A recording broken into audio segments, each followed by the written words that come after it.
پاکستان کې د پښتون ژغورنې غورځنګ د مشر منظور پښتون د نیولو په پار د ژبژغورنې غورځنګ غونډه وکړه. غونډه کې د ژبژغورنې غورځنګ مشر ابوبکر ځلاند برسیره د غورځنګ د نورو برخو مسؤلینو هم ګډون کړی و.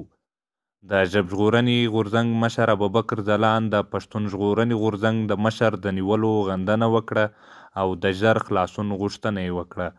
همدارنګه د ډیورند د کرغېړنې لیکې د دواړو خواوو میشتو پښتنو په وژنه او ځورونه یې خواشیني څرګنده کړه. ځلاند زیاته کړه پښتونخوا کې چې کوم ظلمونه روان دي، کوم مظالم روان دي، کوم کړاوونه روان دي، پښتانه هلته شهیدان شو، هلته محکوم شو، بندیان شول، دواړو باندې موږ دردمن یو. دواړو درد موږ ته یو درد ده. موږ داسې نه کوو چې په یوه خوا کې درد څرګند کړو، بلکې په د ژبژغورنې ملي غورځنګ چې څنګه ژبژغورنه کوي، کتو ژغورنه هم کوي او په دې سره توکم ژغورنه هم کوي او دې غږ موږ پورته کړی. لر او بر کې چې پښتنو باندې کوم ظلمونه دي، که هغه په افغانستان کې پښتانه شهیدانېږي، که هغه د بمباردونو، چاپو یا د مکاتبو د سوځولو، د ښوونځیو له اړخه دوی ځورول کېږي، او که په لر وطن کې دوی ځورول کېږي، دواړه موږ غندو. د دواړو لپاره موږ بشپړ ملاتړ ته چمتو یو او موږ به د دوی غږ لپاره هم خپله پرېکړه انشاءالله اعلان کړې او اعلانول به یې.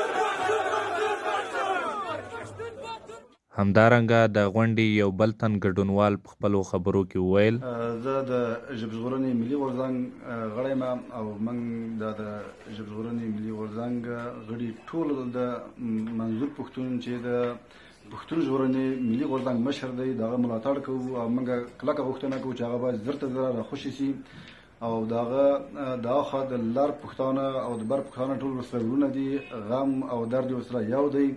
نو موږ ټول غواړو چې باید منظور پښتون زر ته زره راخلاص سي او خپل حق غوښتنه باید وکړي. په تیرو څو ورځو کې د افغانستان د پلازمېنې کابل په شمول د افغانستان په نورو ولایتونو کې هم د خلکو له لوري د منظور پښتون د خلاصون لپاره لاریونونه شوي وو.